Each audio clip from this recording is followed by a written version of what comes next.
আজকেও আবার শুরু করছি। আপনারা গত সপ্তাহে আমার ইউটিউব চ্যানেলে যে সমস্ত স্টক সম্পর্কে জানতে চেয়েছিলেন সেই স্টকগুলোর একটা অ্যানালাইসিস, অর্থাৎ সপ্তাহ শেষে এটার নাম দিয়েছি ইউ আস্কড ফর ইট। এগুলো শুধু আপনারা যা জানতে চেয়েছেন সেইগুলোরই একটা অ্যানালাইসিস। এখানে আমার নির্বাচিত কোনো স্টক নাই, আর আমি এক পাশ থেকে এই অ্যানালিসিসগুলো দিব যেন আপনারা সিরিয়ালি এটা বুঝতে পারেন। তো যাক, প্রথম আমার সামনে যেটা আসছে সেটা হলো এশিয়া ইন্স্যুরেন্স। এশিয়া ইন্স্যুরেন্সকে আমি দেখছি বেশ কয়েকভাবে এটাকে বুলিশ দেখা যাচ্ছে। প্রথমত এটা ম্যাকডি ক্রস করছে, তার জিরো লাইন ক্রস করছে, ম্যাকডি তো ক্রস করছেই। তারপরে আরএসআইও সে তার 50 লেভেলও ক্রস করছে। সুতরাং এইটাকে আমরা বুলিশ বলতে পারি। তার উপর এমা 926 ক্রস করছে। আচ্ছা, এখন এই শেয়ারটার এদিকে অনেক দূর পর্যন্ত এর কোনো বেশ একটা ফ্লোর প্রাইসের নিচে সে কখনো আসতে পারেনি। সুতরাং এইটার আমি পিছনের ডেটা নিয়ে এটাকে অ্যানালাইসিস দিতে গেলে এটা অনেক বেশি, এই পিছনের ডেটাগুলা, আচ্ছা পিছনের ডেটাগুলো নিয়ে অ্যানালাইসিস দেওয়া যায়, কিন্তু ব্যাপারটা হলো কি, এই অ্যানালাইসিস দিয়ে যদি আমি এখন একটা অ্যানালাইসিস দিই তাহলে এটা হয়তো কবে যে উঠবে এইটা হলো তার টার্গেট যদিও, কিন্তু এখানে কবে যে উঠবে তার কোনো ঠিক নেই। বরং এই মুহূর্তে আমাদের যেটা দরকার সেটা হলো ফ্লোর প্রাইস পর্যন্ত উঠে কিনা আমরা সেটা দেখি। সুতরাং এই স্টকটা ওয়ান ডে ভিউতে আমি আবার নিয়ে আসলাম। ওয়ান ডে ভিউতে নিয়ে আসার পরে আমরা ফ্লোর প্রাইস এইটা এবং তার মুভমেন্টটাকে আমরা দেখতে পাই যে আসলে শেয়ারটা একটা এখন যে অবস্থায় আছে এইভাবে তো উঠে না। এটা সাধারণত উঠতে হলে পরে এইভাবে খাড়া উঠবে এটা কল্পনা করাও যায় না, এটা আমরা কখনো দেখিনি, কারণ এটা সবসময় বটম লেভেলে একটা ডাব্লু বটম তৈরি করে। সুতরাং আপাতত আমি বেশি দূর পর্যন্ত অ্যানালাইসিস দিব না। সুতরাং যে কোনো একটা জায়গায় সে সম্ভবত এইটা তার একটা সাপোর্ট অথবা এইখানে তার একটা সাপোর্ট, আমি এই সাপোর্ট লেভেলটা পর্যন্ত একটা হয় এইটা সাপোর্ট, আর না হয় এইখানে সাপোর্ট। এই দুইটা সাপোর্ট লেভেলের আমি সাপোর্ট লেভেল দুইটাকে একটু হাইলাইট করে দিই। এই একটা সাপোর্ট, আর একটা সাপোর্ট হলো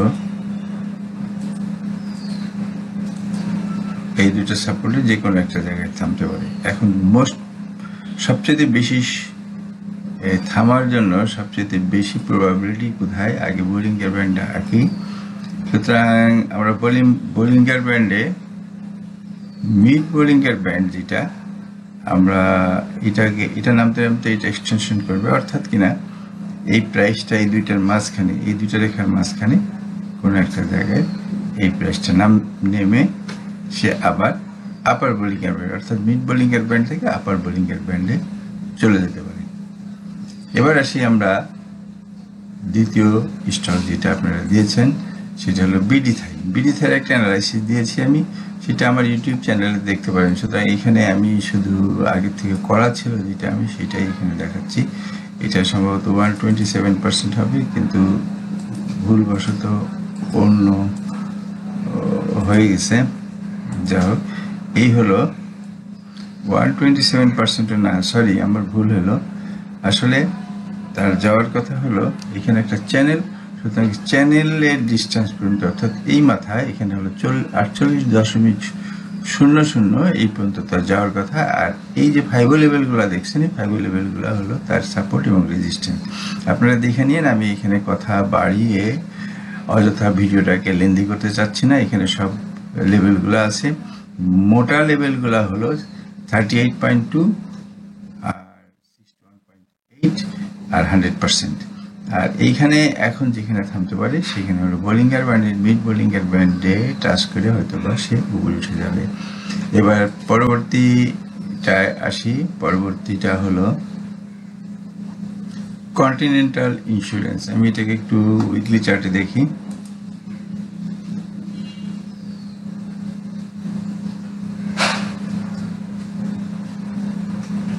হ্যাঁ, কন্টিনেন্টাল ইন্স্যুরেন্সটা আমি আগের অ্যানালাইসিসগুলো মুছে দিই, তা নাহলে আপনারা কিছু বুঝতে পারবেন না এখানে।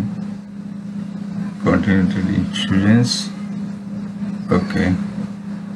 তা এইটার মনে হয় আমি এটার একটা অ্যানালাইসিস করতে পারি। এটা মোটামুটি এটার একটা অ্যানালাইসিস করা সম্ভব। আচ্ছা, শর্টকাটে এর মধ্যে একটা অ্যানালাইসিস করা সম্ভব। আমি দেখি এটার অ্যানালাইসিসটা কী হতে পারে। আমি যদি এইখান থেকে ধরি x A B C D, তাহলে এটা হলো 61.8 হলো ক্র্যাপ প্যাটার্ন। ওকে, এটা ক্র্যাপ প্যাটার্নই ধরি। তাহলে পরে আমার এইখান থেকে তার টার্গেট আসে হলো 127.2%। এই পর্যন্ত টার্গেট আসে। এটা কিন্তু টার্গেট বলি আমি, কিন্তু আসলে এটাকে ধরতে হবে রেজিস্ট্যান্স, আপার রেজিস্ট্যান্স এইখানে। আর এর আরেকটা টার্গেট ধরতে পারেন আপনারা, সেটা হলো এইখান থেকে এইখানে নিয়ে যান। আচ্ছা, ওই একই টার্গেটই আসে, এক টার্গেটই আসে, কারণ টেকনোলজি সবসময় একই ধরনের টার্গেট দিবে। সুতরাং এটাকে আপাতত মুছে দিই। তা আবারও এখানেও আপনি আপনার সেই রেজিস্ট্যান্সগুলো সম্পর্কে সতর্ক থাকবেন। আরেকটা বিষয় হলো যে এটার এখনো কোনো ডাব্লু বটম তৈরি হয়নি। আপনি একটু খেয়াল করে দেখেন, সব জায়গায় একটা ডাব্লু বটম তৈরি করে তারপরে উঠতেছে। সুতরাং প্রথম দিকে মার্কেট এখন যখন উঠতেছে, তখন এটা চিন্তা করার কোনো কারণ নেই যে খালি খাড়া উপরে উঠবে। এই ধরনের চিন্তা অমূলক, চিন্তা করার কোনো জাস্টিফিকেশন নেই। সুতরাং ধরে নিতে পারি, আমি এখন ওয়ান ডে ভিউতে যাই দেখি এটা কী অবস্থা হতে পারে। ওয়ান ডে ভিউতে আমার যেটা মনে হয় যে হয়তোবা সেইখানে কিছু দূর নামবে, কত দূর নামবে সেটা বোলিঙ্গার ব্যান্ড ছাড়া বলা যাবে না। বোলিঙ্গার ব্যান্ডস, ওকে, মেবি সে প্রায় বোলিঙ্গার ব্যান্ড এখানে ঠিক আসবে না, কারণ প্রাইস নামতে নামতে বোলিঙ্গার ব্যান্ড উপরে উঠবে, হয়তোবা এত দূর কোথাও সে নামতে পারে প্রাইসটা। সুতরাং অ্যানালিসিসগুলোতে দেখতেছি সবই নেগেটিভ হয়ে যাচ্ছে, আপনাদের হয়তো মন খারাপ করবে। তা যেহেতু এটা স্টক মার্কেট আনপ্রেডিক্টেবল, এখানে আমার কিছুই করার নেই। আমি যেটা বুঝি সেটাই আমি এখানে আপনাদেরকে দেখালাম। ওকে, তো নেক্সট আসতেছে কন্টিনেন্টাল ইন্স্যুরেন্সের পরে আসছে হলো ডোরিন পাওয়ার। ডোরিন পাওয়ারকে আমি আগে উইকলি চার্টে দেখে নিই, এটা কত দূর পর্যন্ত যাওয়া সম্ভব, এটার অবস্থাটা কি। আচ্ছা,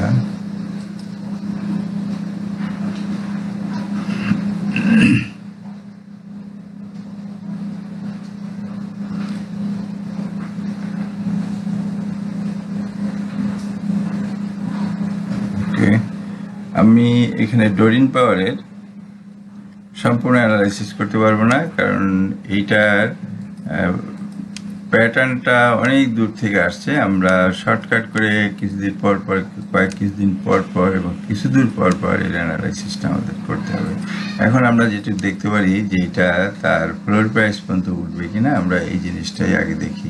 উইকলি চার্ট থেকে আমি এবার বেরিয়ে আসি, বেরিয়ে আসলাম ওয়ান ডে ভিউতে। ওয়ান ডে ভিউ থেকে আমরা এইটাকে ডোরিন পাওয়ার হলো সে তারও এখন বোলিঙ্গার ব্যান্ডটাকে দেখলে আমরা দেখতে পারি এটাও হয়তো এটাও আমরা অন্যান্য ইন্ডিকেটর দেখি, হ্যাঁ এটা bullish, MACD bullish, RSI bullish. সুতরাং এটা বুলিশ, আর বুলিশ শেয়ার সাধারণত এই upper Bollinger band and mid Bollinger band up down করে। সুতরাং সহজ সত্যটা হৃদয়টাকে কঠিন করে ধরে নিতে হবে, এই সহজ সত্যটা। ওকে, নেক্সট আসতে এইভাবে সে উপরে উঠবে। আর উপরে উঠলে কত দূর উঠতে পারে সেটা এইখান থেকে আমি অবশ্য ঠিক বলতে পারতেছি না, মানে সে ধরনের কোনো ইন্ডিকেশন এখানে নাই বা সে ধরনের প্যাটার্ন এখনো তৈরি হয়নি। আর একটু নামার পরে যখন আর একবার উঠবে সেই সময় আমি এটার আর একটা আপডেট দিব। ওকে, ডোরিন পাওয়ারের পরে আসছে জিবিবি পাওয়ার। জিবিবি পাওয়ার ওই একই রকমের জিবিবি পাওয়ারও দেখেন, সে আরএসআই এবং ম্যাকডি উভয়ই বলতেছে যে জিবিপি পাওয়ার একটা বুলিশ ফর্মে আছে। আর এখানে যেহেতু অতি উৎসাহী ট্রেডারদের কারণে এটা আপনার এই আপার বোলিংয়ের ব্যান্ডের উপরে উঠে গেছে, সুতরাং এটা এখন অবশ্যই লোয়ার বোলিংয়ের ব্যান্ড বা তার কাছাকাছি কোথাও আসবে। অর্থাৎ কিনা আপনি ধরে নেন আমার মাউসটা যেখানে, মাউস পয়েন্টার যেখানে দেখতেছেন 8.70 এতদূর পর্যন্ত আসতে পারে। আমি এটা কোনো রকম মাপযোগ ছাড়াই আমার একটা দর্শন দেখতে দেখতে আমার যেটা অভ্যস্ত হয়ে গেছি সেই অনুযায়ী বলতেছি, এটা কোনো মাপযোগ ছাড়াই বললাম। তা এখন এইখানে আসবে আবার উঠবে, কারণ এটা এখন প্রাথমিক লেভেলে আছে। একেবারে এই লেভেলে অ্যানালাইসিস দেওয়াটা খুব কঠিন। অন্তত পক্ষে 38% পর্যন্ত না ওঠা পর্যন্ত এটা বলা যায় না যেটা কোন প্যাটার্ন তৈরি হচ্ছে। 38% হলে বলতাম bad pattern, all bad pattern. আবার 61% উঠলে আমি বলতাম হয়তো এটা ক্র্যাপ প্যাটার্ন। সুতরাং এখন এটা বলার সময় হয়নি, শুধু এইটুকুই বলতে পারি যে সে একটা বুলিশ মুভমেন্টে আছে।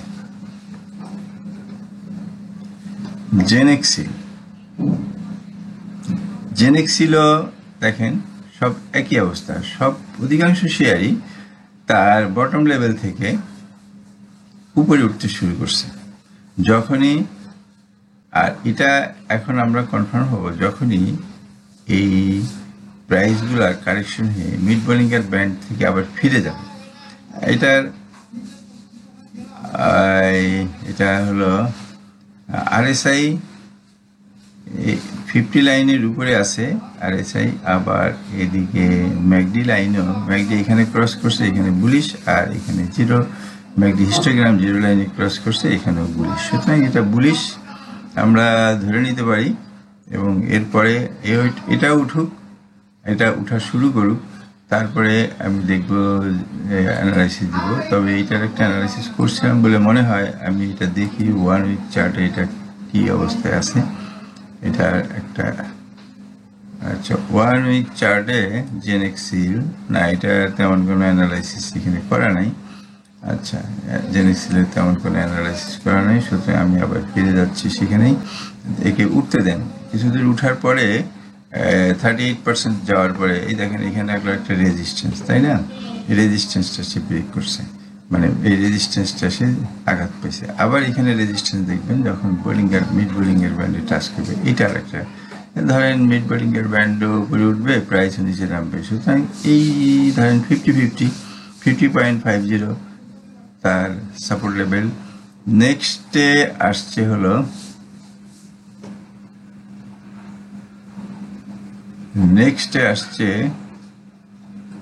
এটা হলো আপনার আইবিপি। আইবিপির একটা অ্যানালাইসিস করা যায়। আইবিপি অ্যানালাইসিসটা আমি, কারণ এই জায়গাটা অবশ্যই 38.2%-এর উপরে, সুতরাং এটা অ্যানালাইসিস করার কোনো অসুবিধা নেই। তারপরে এটা রেজিস্ট্যান্সটা ব্রেক করছে, অর্থাৎ যে রেজিস্ট্যান্সটা ব্রেক করলে আমরা সাধারণত অ্যানালাইসিস দিয়ে থাকি। সুতরাং এখানে দেখতে পাচ্ছেন আরএসআই বুলিশ, ম্যাকডি বুলিশ। এখানে আমি সংক্ষেপে কথা বলবো, খুব বেশি একটা কথা বলবো না, কারণ আমাকে এতগুলি শেয়ারের প্রায় মনে হয় 18টা শেয়ার হবে। শেয়ারের অ্যানালাইসিস অন্তত পক্ষে 15 থেকে 20 মিনিটের মধ্যে দিতে হবে, কারণ খুব বেশি বড় অ্যানালাইসিসগুলা ইউটিউব অ্যাকসেপ্ট নাও করতে পারে।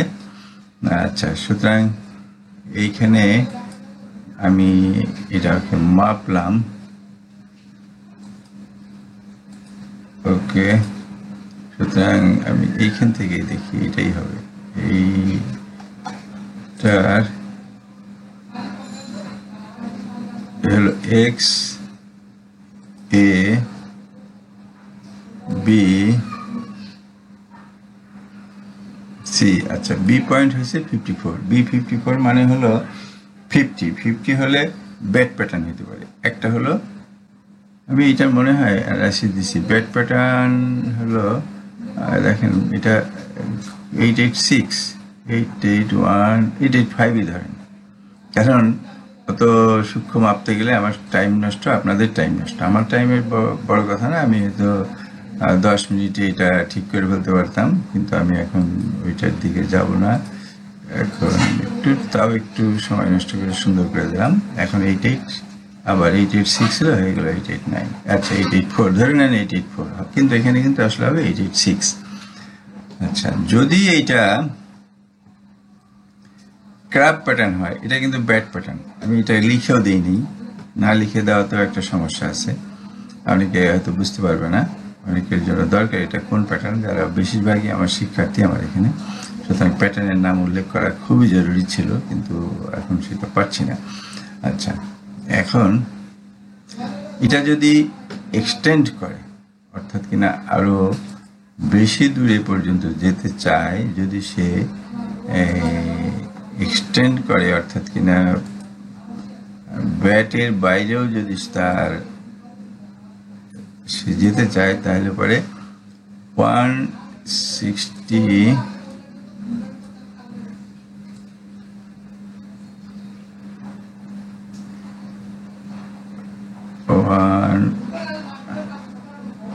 161 পয়েন্ট, আচ্ছা 62 ধরেন।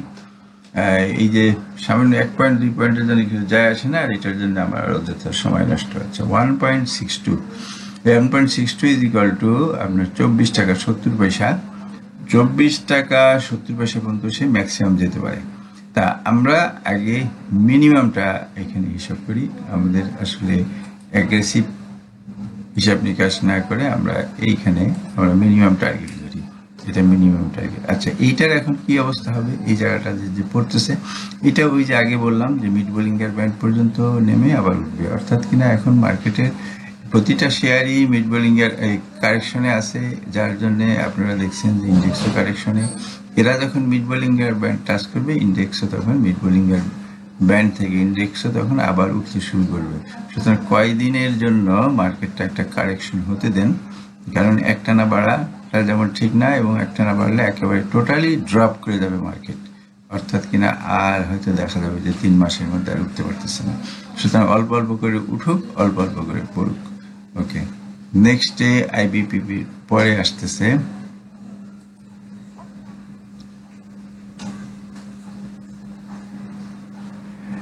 এটা হলো ইন্ট্রাকো। ইন্ট্রাকোর একটু লং টার্ম অ্যানালাইসিস না করলে আপনারা হয়তো বুঝতে পারবেন না। আমি এখানে উইকলি চার্টে দেখব।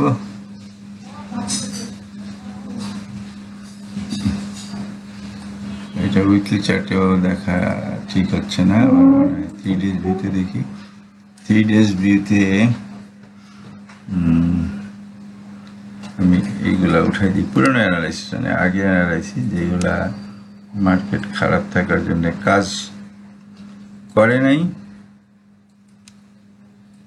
ওকে, আচ্ছা, এই অ্যানালাইসিসগুলো ঠিক আছে, কিন্তু আপনাদের বুঝাইতে পারবো না, যার জন্য আমি আচ্ছা, একটা জিনিস যদি বুঝেন যে একটা শেয়ার তার টার্গেটে যে কোনোভাবেই যাবে, সে তার রেজিস্ট্যান্স থেকে ফিরে এসেও যাবে। তো এখন যদি সেইটা বোঝানোর জন্য অনেকের জন্য কষ্টকর হয়, যার জন্য আমি এখানে দ্বিতীয় আর একটা অ্যানালাইসিস, অর্থাৎ প্রত্যেকটা লেগ নিয়েই একটা অ্যানালাইসিস করা সম্ভব।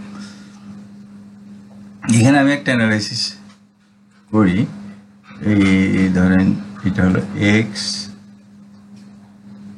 এ বি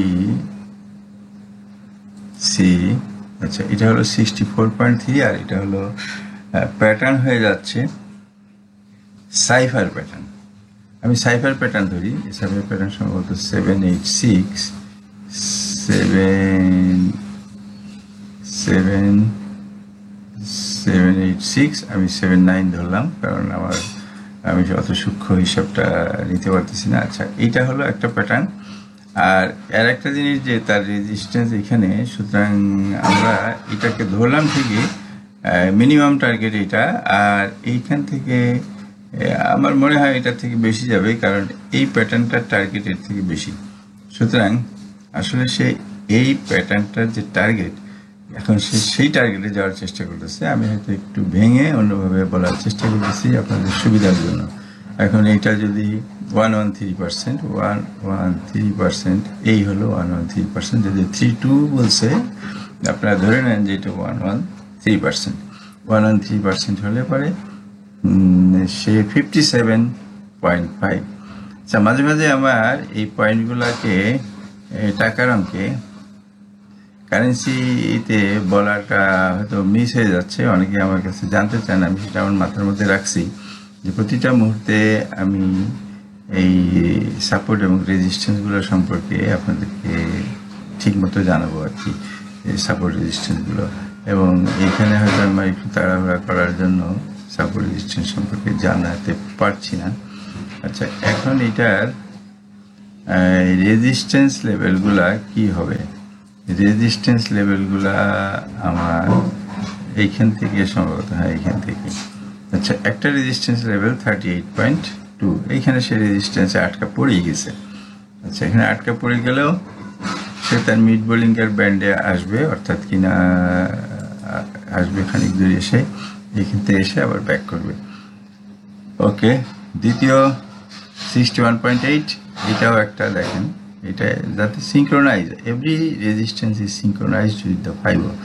আচ্ছা, এই টপের সঙ্গে 5 সিঙ্ক্রোনাইজ করা। আচ্ছা, আবার আর একটা রেজিস্ট্যান্স আপনারা দেখলেন এখানে 76%, এবং লাস্ট রেজিস্ট্যান্স হলো 1.13, অর্থাৎ কিনা 57.40। আমি মানে মাঝখানে রেজিস্ট্যান্সগুলো বলতে ভুলে গেছি, এটা 47.30, আর বর্তমান রেজিস্ট্যান্স হলো 42.30। ওকে, আমি এখন নেক্সট স্টকে আসব। ইন্টারকোড পরে আসতেছে। আচ্ছা, JHRML, এটা কারেকশন হতে হতে সে যেখানে যায় আমার লং টার্মে, এটা কিন্তু এটা যে ধরনের শেয়ার তাতে কিন্তু খুব বারবার কারেকশন হবে। এটা আমার এইটা দেখে আপনি এন্ট্রি নেবেন না, বা এটা দেখে ট্রেড করবেন না। কারণ আপনি যদি এটাকে 3 days ভিউতে দেখেন, 3 days ভিউতে দেখলে আপনি দেখতে পাবেন যে এর হলো একটা রেজিস্ট্যান্স লেভেল হলো এইটা, আর এই রেজিস্ট্যান্স লেভেল পর্যন্ত সে উঠতেছে এবং ওঠার সম্ভাবনা আছে। আর আমি যদি এটাকে ডেইলি ভিউতে দেখাই, এবং ডেইলি ভিউতে দেখলে আপনি দেখবেন যে এটা একটা ফ্ল্যাগ অথবা এটা একটা চ্যানেল, এবং এই চ্যানেল এই লেন্থটা আমি এখানে যোগ করছি। ব্যাপারটা বুঝেন, এটা আমি আগেই করেছিলাম, পরে এটা ব্রেক করছে, এখন সে হয়তো আপ ডাউন করতে করতে এইখানে কিন্তু তার একটা রেজিস্ট্যান্স আছে, দেখেন সেই রেজিস্ট্যান্স টাচ করছে বলে আবার সে পড়েও গেছে। সুতরাং এই রেজিস্ট্যান্সটা আগে ভাঙবে, ভাঙার পরে এটার উপর সাপোর্ট নেবে, এটার উপর সাপোর্ট নেওয়ার পরে আবার সে উপরের দিকে যাবে, এবং তার হলো লং টার্মে এটা এখানে হলো তার আর একটা রেজিস্ট্যান্স এরিয়া, কিন্তু আমাদের প্যাটার্ন অনুযায়ী হলো তার টার্গেট পড়ে যে 91 টাকা 70 পয়সা। ওকে, নেক্সট ডে কোনটা আসে? OAL এর অ্যানালাইসিস আমার ইউটিউবে দেওয়া আছে। ওএল হচ্ছে এটা কোন প্যাটার্ন? এটা সাইফার প্যাটার্ন। এটা যে বটম লেভেল আছে এটা দেখতে পাচ্ছেন, এবং এখানে কারেকশন হবে মিড বোলিংয়ের ব্যান্ড পর্যন্ত। মিড বোলিংয়ের ব্যান্ডে টাচ করবে বা তার কাছাকাছি কোথাও এসে সে আবার উপরে যাবে। সুতরাং এটা নিয়ে আসলে এই ধরনের অ্যানালাইসিস দেওয়া, কতবার উঠবে আর নামবে এটা কিন্তু এই বলা যায় না। শুধু এটা কোথায় যেতে পারে লাস্ট মোমেন্টে তার একটা অনুমান করা যায়, কোথায় কোথায় তার রেজিস্ট্যান্স আছে এটাও অনুমান করা যায়। কিন্তু কোন রেজিস্ট্যান্সে যে সে আর জীবনেও ওটা পার হতে পারবে না সেটাও বলা যায়। যেমন আমার একটা অ্যানালাইসিসে লঙ্কা বাংলায় দিছি আজ 4 বছর আগে দিছি যে 61.8%। অনেকে বলছিল 61.8% আবার একটা টার্গেট হয়, কিন্তু তারপরেও সে 61.8% আজ পর্যন্ত পার হতে পারেনি। কিন্তু ওইটার আমি টার্গেট দিয়েছিলাম 61.8%, আমি বুঝছিলাম যে লঙ্কা বাংলা 61.8%-এর উপরে যেতে পারবে না। এলো এমনও হতে পারে সে এইখানে উঠলো নামলো। সুতরাং রেজিস্ট্যান্সগুলো যে আমি বলছি না যে এইটার ক্ষেত্রেও সে এখানে আটকে যাবে, আমি কথা বলছি। সে 38.8%, এখানে কোথায় 38.8% একটু দেখি, সে পর্যন্ত উঠে হয়তো আবারও সে নামবে 38.2%। এই যে 38.2%, সে এইখান থেকে নামার পরে আবার সেই 38.2%-এ যে আবার সে আরেকবার আটকে যাবে। আবার এইখান থেকে সে আবার মিড বোলিংয়ের ব্যান্ডে নামবে, আমি বোলিংয়ের ব্যান্ড দিয়ে আবার দেখাই দিই, আবার সে এখানে এটা তো খালি উঠবে, এটা এইখান থেকে সম্ভবত মিড বোলিংয়ের ব্যান্ডটা এখানে আসবে, ও এখানে নামবে, আবার সে এখান থেকে 61.8%, আবার তারপরে হয়তো দেখা যাবে যে লম্বা টানে উপরে চলে গেছে। তা যাই হোক, এটা হলো মার্কেট আনপ্রেডিক্টেবল, তারপরে কখন কি হয় কিছুই বলার উপায় নাই। সুতরাং রেজিস্ট্যান্সগুলাতে যে থামবে এ ব্যাপারে মার্কেটের দুর্বলতা আর সবলতার উপর নির্ভর করতেছে যে এটা কোথায় কতক্ষণ থামবে, সেটা একমাত্র ঝানু ট্রেডাররাই সেই সম্পর্কে বলতে পারেন। নেক্সট আসছে রিপাবলিক।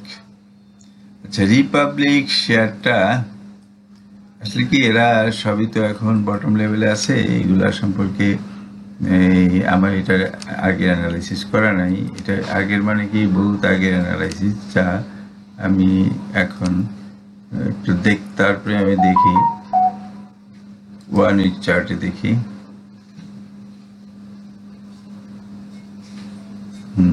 হ্যাঁ, 1 উইক চার্টে দেখেন, এই যে দেয় এটা হলো একটা সাইফার প্যাটার্ন দেখেন কোথায় আসছে, 61.8% এসে পড়ে গেছে। সুতরাং এই যে বিষয়গুলো অনেকে আপনারা বুঝেন না, আর আপনারা অ্যানালাইসিস সবার জন্য অ্যানালাইসিস না, শুধু টেকনিক্যাল অ্যানালাইসিস যারা জানেন অ্যানালাইসিস হলো তাদের জন্য। সুতরাং তিনি তো মনে করতেছেন যে এখানে এসে অ্যানালাইসিস দিলে এই পর্যন্ত এখান থেকে পড়ে গেল। সুতরাং এই ধরনের, এই জন্য আমি বলি যে যারা টেকনিক্যাল অ্যানালাইসিস সম্পর্কে কোনো জ্ঞান নাই তারা আমার অ্যানালাইসিস দেখবেন না, আমার পিছেও ঘুরবেন না। আচ্ছা, ওকে। সুতরাং এইখানে কি করতে হবে 61.8% আসলে, অথবা 38, এই যে একটা 38.8%। আচ্ছা, এই সমস্ত জায়গায় আসলে আপনাকে যদি দেখেন যে রেজিস্ট্যান্সটা খুব শক্তিশালী, তাহলে 50% সেল দিয়ে বসে থাকতে হবে, আর 50% প্রফিট নিয়ে নিলেন। তারপরে যেদিন উঠলো, হ্যাঁ, ততক্ষণ হয়তো বটম লেভেলে বাকি টাকা দিয়ে আরেক জায়গা ট্রেড করলেন।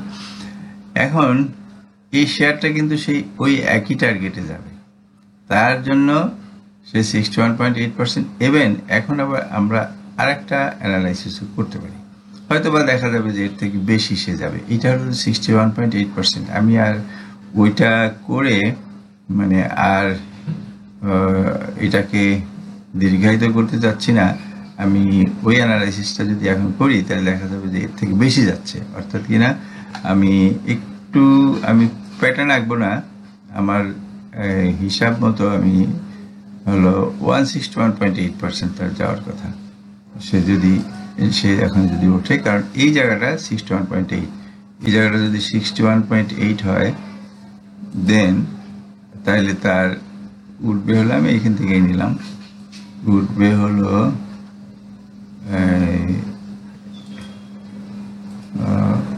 1, অর্থাৎ কিনা আগের টার্গেট থেকেও বেশি উঠবে, 161.8, অর্থাৎ আর একটু বেশি উঠবে। এখন যে পড়ছে এর কারণে সে আর একটু 161.8, অর্থাৎ কিনা 100। আগে টার্গেট ছিল 84, এখন টার্গেট হবে 100। সো এই আপনি টার্গেটের কথা চিন্তা না করে আপনি বরং ডেইলি চার্টে নেক্সট মুভমেন্টটা কোথায় হয় সেইটা দেখারই চেষ্টা করেন। ডেইলি চার্টে নেক্সট মুভমেন্টটা সে এই পর্যন্ত আসবে, এই পর্যন্ত আসার পরে সে এইখানে আপনি আপনার একটু বোলিংয়ের ব্যান্ডটা দেখেন, বোলিংয়ের ব্যান্ডও এখানে আসবে, অর্থাৎ কিনা সেই পর্যন্ত আসবে। এখানে আসার পরে তারপরে আবার উপরে উঠবে। আপনি হয়তো যারা আমাকে জানতে চেয়েছিলেন তারা হয়তো এই যে হঠাৎ নেগেটিভ দেখেন আর অমনি আমার ইনবক্সে না হয় আমার ইউটিউব চ্যানেলে যে কমেন্ট করেন যে এটার একটা অ্যানালাইসিস দেন। আসলে আপনারা এই বিষয়টা সম্পর্কে জানেন না যে রেজিস্ট্যান্স পয়েন্টে একটা কারেকশন হবে, কতটুকু কারেকশন হবে এটা আপনাদের কোনো ধারণা নাই, আমারও ধারণা নাই। কিন্তু এটা দিকে ভয় পাওয়ারও তো কোনো কারণ নেই, কারণ এই যে মিড বোলিংয়ের ব্যান্ডের উপরে উঠছে, সুতরাং এটা নামবে, এটা স্বাভাবিক। তা এইগুলা টেকনিক্যাল অ্যানালাইসিস না জানার কারণে আমরা এই ভয়গুলো পাই। মিড বোলিংয়ের ব্যান্ডের উপরে উঠলে সে অবশ্যই নামবে। হ্যাঁ, সুতরাং এটা কোথায় নামবে সেই জিনিসটা আমাদের জানা দরকার। ওকে, রিপাবলিকান অ্যানালাইসিস গেল। এবার আসি, আমি এই অ্যানালাইসিস মুছে দিই, তা নিলে পরে ওর চলতে অসুবিধা হয়, অনেক বেশি ডেটা নিয়ে পথ চলতে পারে না। ওকে, এখন আসি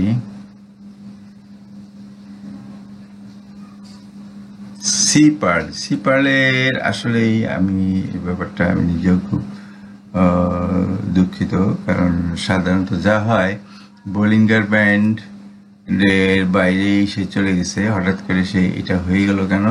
কারণ আমি বলবো যে এই যে ক্যান্ডেলটা, এই যে ক্যান্ডেলের নিচে গেলে আমি মনে করি যে এটাকে স্টপ লস দিয়ে দেওয়া ভালো, কারণ এইটা বোলিংয়ের ব্যান্ডের রুলসের বাইরে চলে গেছে। হঠাৎ কোনো কারণে হয়তো এটা কোনো সমস্যা হয়েছে, আমি সেটা বলতে পারতেছি না, কারণ এটা কোনো সময়ই দেখেন বেশ কয়েকটা এরকম অ্যানালাইসিস দিছি, ক্যাপিটেক, তারপরে হলো রূপালী লাইভ, হ্যাঁ, সব বটম লেভেলে এই হায়ার লো তৈরি করতে করতে, হায়ার হাই তৈরি করতে করতে উপরে উঠে গেছে। এটাও সেটা হওয়ার কথা, কিন্তু হঠাৎ কেন এই সমস্যাটা করলো আমি নিজেও বুঝতে পারতেছি না।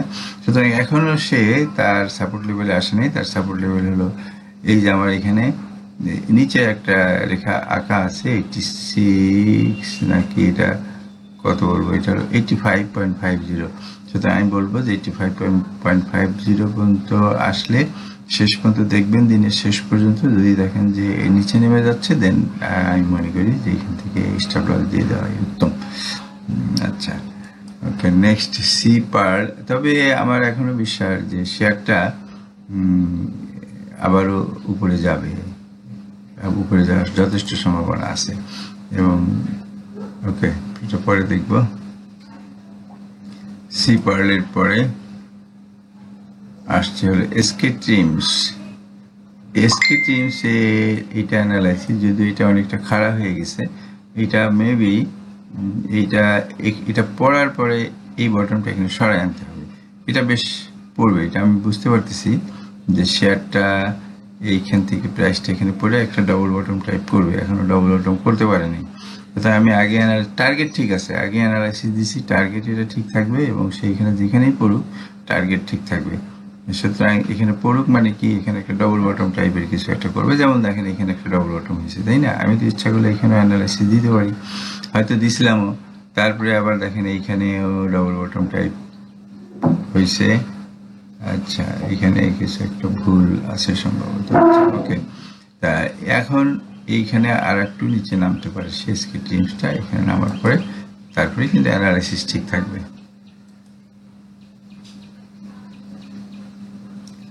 সোনালী আঁশ, সোনালী আঁশে এটাকে উঠাই দিই, এবং আমার যেটা মনে হয় সোনালী আঁশটা একটু হায়ার টাইম ফ্রেমে দেখে নিই, তারপরে মন্তব্য করব।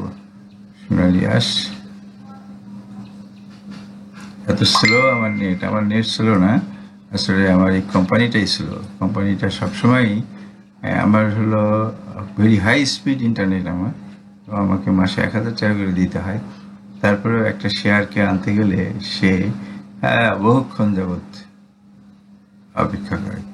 আচ্ছা, এইখানে আমি ঠিক সোনালী আঁশ সাপোর্ট লেভেলের অনেক নিচে চলে আসছে, সুতরাং আমি মনে হয় এটার আমার এই মুহূর্তে এটার অ্যানালিসিস দেওয়া ঠিক হচ্ছে না, কারণ আমাকে বেশ কিছুটা সময় এটার পিছনে দিতে হবে। বোলিংয়ের ব্যান্ডে একটু দেখি। বোলিংয়ের ব্যান্ডে আমি যেটা মনে করছি, যেহেতু অনেক নিচে নামছে, আমার মনে হয় এটা সাইড ওয়েতে যাবে। এটা সাইড ওয়েতে যাওয়ার পরে কনসিডারেশন না হলে সোনালি উঠতে পারবে না। ফান্ডামেন্টালটা দেখলে ফান্ডামেন্টাল তো বেটার, খুবই বেটার ফান্ডামেন্টাল। সুতরাং আমি এটাকে সঠিক একটা অ্যানালাইসিস দিতে চাচ্ছি এই কারণে যে এতে এত সুন্দর একটা ইপিএস নিয়ে এবং লো পেইড আপ একটা শেয়ার নিচে পড়ে থাকতে পারে না, এবং এটা এবার একটা ভালো গেম হওয়ার যথেষ্ট সম্ভাবনা আছে। সুতরাং এইটা সেই ধরনের একটা প্যাটার্ন আগে তৈরি হোক, আপনারা খেয়াল রাখেন এবং আমাকে আবার মাঝে মাঝে রিমাইন্ডার দিয়েন। আমি এই শেয়ারটার ব্যাপারে একটু বেশ আশাবাদী আছি, এবং সেই হিসাবে আমি এটার একটা অ্যানালাইসিস দিব। এটা অ্যানালাইসিসটা আমার কাছে মনে হয় যে এই শেয়ারটা অনেক দূর পর্যন্ত যাবে। সুতরাং আজকে এই পর্যন্ত, এরপরে আর কোনো আপনাদের জিজ্ঞাসা নাই, আপনাদের জিজ্ঞাসার সব উত্তর দেওয়া হয়ে গেল। আর আমার ইউটিউব চ্যানেলটা লাইক কমেন্ট করবেন। এটার আপডেট পেতে হলে পরে আপনি সাবস্ক্রাইব করে আমার সাথে থাকবেন। ধন্যবাদ সবাইকে আমার সাথে থাকার জন্য। আজকে এই পর্যন্তই। পরবর্তী আপডেট পেতে লাইক কমেন্ট ও শেয়ার করে সাথে থাকুন। সাবস্ক্রাইব করার জন্য ধন্যবাদ। আসসালামু আলাইকুম।